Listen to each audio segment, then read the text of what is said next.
I started my career as a sales representative in 87, and 91 I formed my company as a trading house. So that, I think, in very quick part of my life, I thought that yes, it's why not I form a company and take it forward.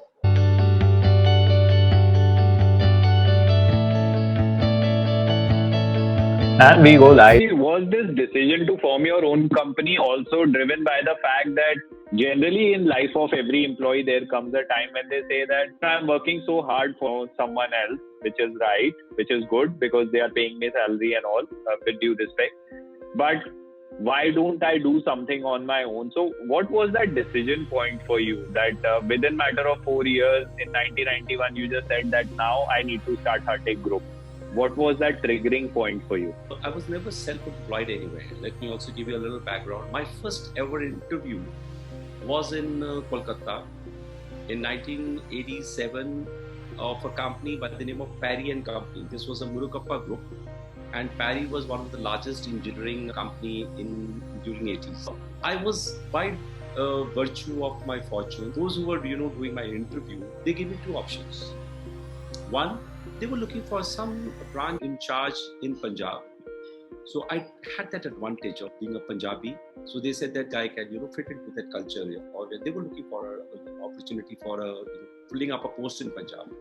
So two opportunities which I got. One, you'll be a branch in charge and you'll be paying a certain amount of emolument. This is a salary with the HRA, and that was, I think, if I remember, 3,800 was being offered to you.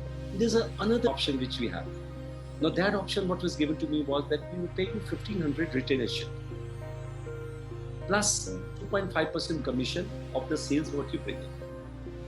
This was my first interview for my life, and I still remember what instinct worked on me, I won't know, but I immediately opted for the second option. I said, because I was more inspired with that 2.5%. I said, so my journey started with a risk.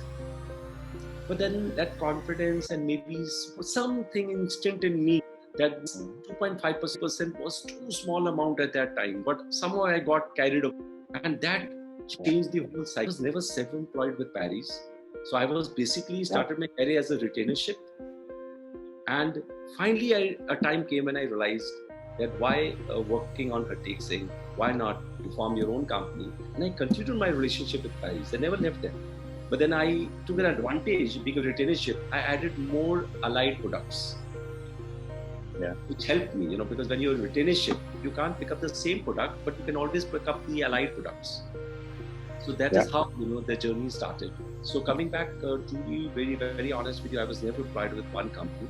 So the part of a risk, taking your own challenges and moving forward life on the day one. So that is how it is. Yeah. Wow. And I love the point that there is no limit, and that's how an entrepreneur thinks. So that's a very good point, and I think that's something that the audience should also think about. That sometimes when you have to take those decisions on the spot, while one number may seem higher, but then you should also consider that on the other number, if there is no limit or like there is no ceiling, then that number could go higher if you are willing to work on it.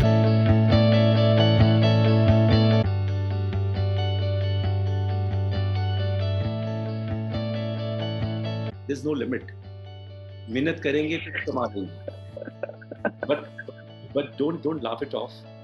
After I came out of the interview, and I made a trunk call to my dad, who was posted in Chennai, in Madras, and I gave him this exciting news that Dad, I've got selected in Paris, and they've appointed me, and this is when I said the whole story. इतनी जोर से चपेट पड़ी phone पे, तेरे को शर्म आनी चाहिए. एक जॉब मिल रही थी और तूने रिटेनरशिप ले ली. एक जॉब लेना was the most secured zone.